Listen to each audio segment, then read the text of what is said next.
नाशिकच्या तपोवन परिसरामध्ये जवळपास 1700 पेक्षा जास्त झाडं ही मार्किंग करून ठेवलेली होती. ती झाडं तोडणार असं महापालिकेकडनं सांगण्यात आलं, मात्र नंतर महापालिकेने त्या विषयावर पडदा टाकण्याचा प्रयत्न केला आणि सांगितलं की आम्ही फक्त मार्किंग केलेली आहे.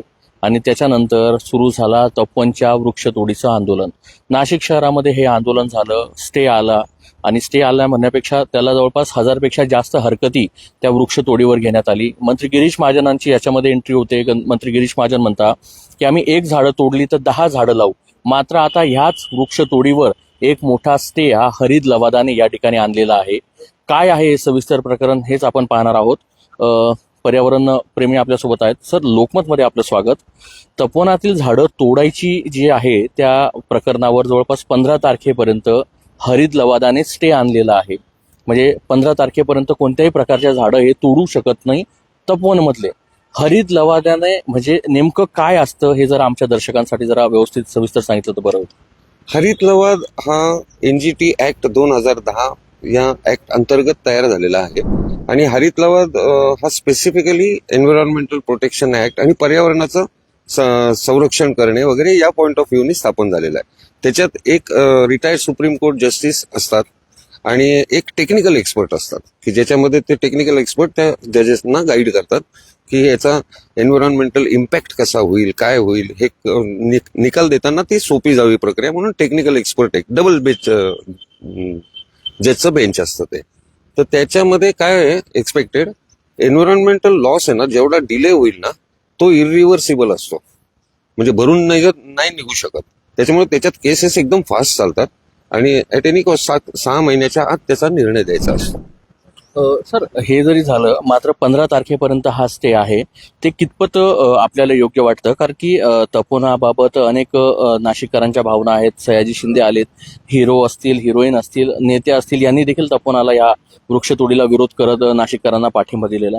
हा निर्णय नाशिककरांसाठी किती महत्वाचा राहणार आहे? खूपच महत्वाचा निर्णय आहे, बिकॉज आता इथून पुढे ट्रान्सपरन्सी मेंटेन करावीच लागेल. असा अंधाधुंदपणा नाही चालणार. जे आपण पेपरला रोज वाचतो की इकडे 200 तोडली तिकडे 300 वगैरे, हे सगळे ट्रान्सपरंटली करावं लागेल. सेकंडली आता ह्या कोर्टात एंट्री झालेली आहे. हा इंटरिम स्टे जरी त्यांना वाटत असेल की 15 जानेवारीपर्यंत आहे, परंतु हा आता किती काळ चालेल आणि तो कसा केस डेव्हलप होत जाईल हे बघणं पण फार उत्सुकतेचं ठरणार आहे. याच्यात एक मात्र नक्की आम्हाला विश्वास वाटतोय की तपोवनातली झाडं आता वाचण्याची शक्यता खूप झालेली आहे. नक्कीच सर, खूप खूप धन्यवाद. खरं तर आंदोलनकर्ते देवांग जानी सर पण आपल्यासोबत आहे. सर, लोकमतमध्ये आपलं स्वागत. निर्णय हा जो लवादाने हरित लवादाने दिलेला आहे कितपत महत्वाचा वाटतं आणि महापालिकेच्या बाबत आपल्याला काय वाटतं की हा निर्णय महापालिकेला कशा पद्धतीने अंगलट येऊ शकतं? कारण की हरित लवादाने स्टे देणं म्हणजे अत्यंत मोठी गोष्ट आहे. आता जे वारंवार महानगरपालिका आयुक्तांना आपण मीडियाच्या माध्यमातून किंवा ज्यावेळेस आमची बैठक झाली त्या माध्यमातून आम्ही सांगत होतो कट्री सेन्सस नाहीये, तुमची जी बॉडी आहे वृक्ष प्राधिकरण समिती आहे त्याची रचना पूर्ण नाहीये, जे काही मेंबर्स आहेत त्याच्यामध्ये सर्व पदसिद्ध मेंबर्स आहेत आणि बाकी जे काही आहे त्याच्यामध्ये एक्सपर्ट नाहीये, जनप्रतिनिधी नाहीये.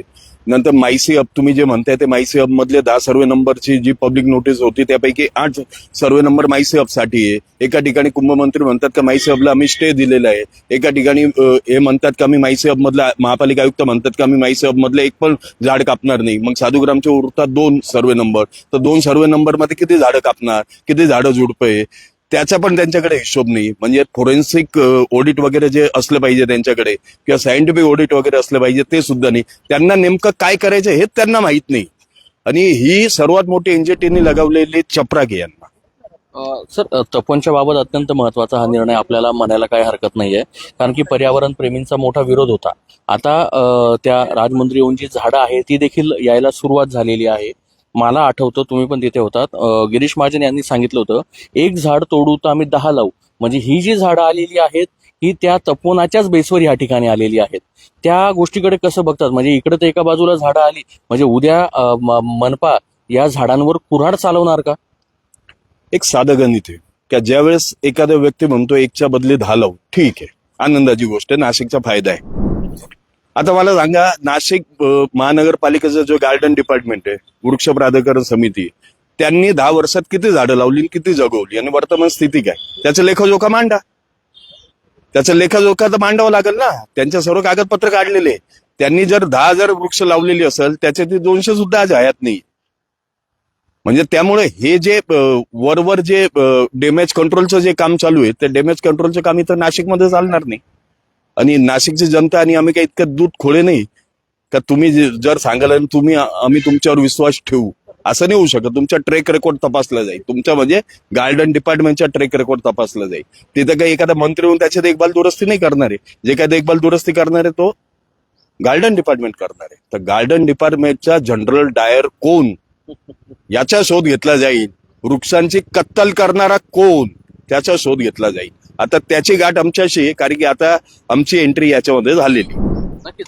सर, मला असं विचारायचं आहे की जे हरित लवादाकडे हे प्रकरण गेलं, त्या प्रकरणामध्ये याचिकेकर्ते कोण होते, आपलं त्यांच्याशी कसं लिंक झालं आणि तपोनांबाबत जी माहिती आहे त्यांच्यापर्यंत कशा पद्धतीने पोहोचली, त्याबद्दल काही सविस्तर. आता याच्यामध्ये याचिकेकर्ते हे स्वतःहून श्री पिंगळेजी होते. त्यांच्या नाशिककरांच्या वतीने खरंच आभार मानतो आम्ही, कारण त्यांच्यामुळे आम्हाला इंटरिम स्टे वगैरे मिळालेला आहे आणि ते त्यांच्या परीने गेलेले होते. त्याच्यामध्ये कोणी काही आमच्या कोणाच्या संपर्कात नव्हते. इथले 1-2 लोक आहेत ते गेलेले, पण त्यांना जे काही कायदेशीर मदत किंवा जे काही कागदपत्र वगैरे, ते पुण्यातले आय थिंक ते वकील आहेत असं मी ऐकून आहे. माझा त्यांचा डायरेक्ट परिचय नाही, पण त्यांचे आभार खरंच मानले पाहिजे. नाशिककरांच्या वतीने मी त्यांचे आभार मानतो का ते गेले. पण आमच्याकडे जे काही कागदपत्र आता जे उपलब्ध झाले, जे तिथं एनजीटी मध्ये मोठ्या प्रमाणात फायदेशीर ठरू शकतात, ते कागदपत्र आम्ही त्यांना आधार प्रदान करू, आम्ही त्यांना कागदपत्र देऊ. आणि जर गरज पडली तर नाशिककरांच्या वतीने इंटरव्ह्यू ऍप्लिकेशन पण फाईल करावं लागलं, ते करायला पण आम्ही मागे पुढे पाहणार नाही. नक्कीच. सर, मला असं विचारायचं आहे की आता जर 15 तारखेपर्यंत जर याला स्टे असला, पुढची भूमिका पर्यावरण प्रेमींची कशा पद्धतीने राहील? कारण की ही भूमिका न ठेवता, हा स्टे न ठेवता ही झाडच शाबूत राहिली पाहिजे, याबाबतचं सर्वच तुमच्या आमच्या सर्वांचेच प्रयत्न आहे. यासाठी कशा पद्धतीने प्रयत्न राहणार आहेत? 2 वेगळे, आता हे लोकशाहीचे एक स्तंभाने ऍक्शन घेतलेली आहे आणि जनता कुठून कुठून येऊन आंदोलन पण करते. तर दोन्ही गोष्टी सायमल्टेनियसली चालू राहतील जोपर्यंत फायनल डिसिजन्स येत नाहीत. आणि या गोष्टींशी पर्यावरणाचं तर नक्कीच भलं होईल, एवढं खात्री आहे. नक्कीच पर्यावरणाचं भलं होईल. एक शेवटचा निरोप नाशिक महानगरपालिकेच्या, विशेष करून गार्डन विभागाला काय राहील? नाशिककरांच्या आंदोलनकर्ते आहात तपोनच्या बाबतचे, त्यांना काय राहील? संक्रांतपर्यंत स्टे मिळालेला आहे आणि गार्डन डिपार्टमेंटवर आता संक्रांत आलेली. नक्कीच. खरं तर गार्डन डिपार्टमेंटवरच आता संक्रांत आलेली आहे.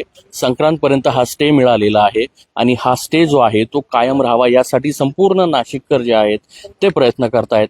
याचिकेकर्ते पिंगळे हे पुण्याचे आहेत आणि हरित लवादाकडनं आज त्याच्यावर जरी 15 तारखेपर्यंत स्टे आला, मात्र हा स्टे जो आहे तो कायम राहावा आणि तपोवनातील झाडं जी आहे ती पूर्णपणे शाबूत राहावी यासाठी जरी नाशिककर प्रयत्न करत असले, मात्र जे साऊथमधनं जवळपास राजमुंद्रीहून जी 15,000 झाडं जी आहे ती या ठिकाणी जी रवाना करण्यात आलेली आहे, त्याच्यातला पहिली जी खेप आहे ती नाशिकमध्ये या ठिकाणी पोहोचलेली आहे. सर्वात महत्वाचं जी हरित लवादानेची महत्वाचा निकाल दिलेला आहे, ती झाडं तोडणार, नवीन लावणार, त्याचं काय प्लॅनिंग आहे याबाबतचा सविस्तर जो अहवाल आहे तो नाशिक मनपाकडे हरित लवादाने मागितलेला आहे. त्यामुळे हा स्टे कितपर्यंत कायम राहतो, पुढे नाशिककरांची, पर्यावरण प्रेमींची काय भूमिका राहते हे पाहणं देखील तेवढंच महत्वाचं ठरणार आहे. मी किरण नाईक, लोकमत.com साठी नाशिक.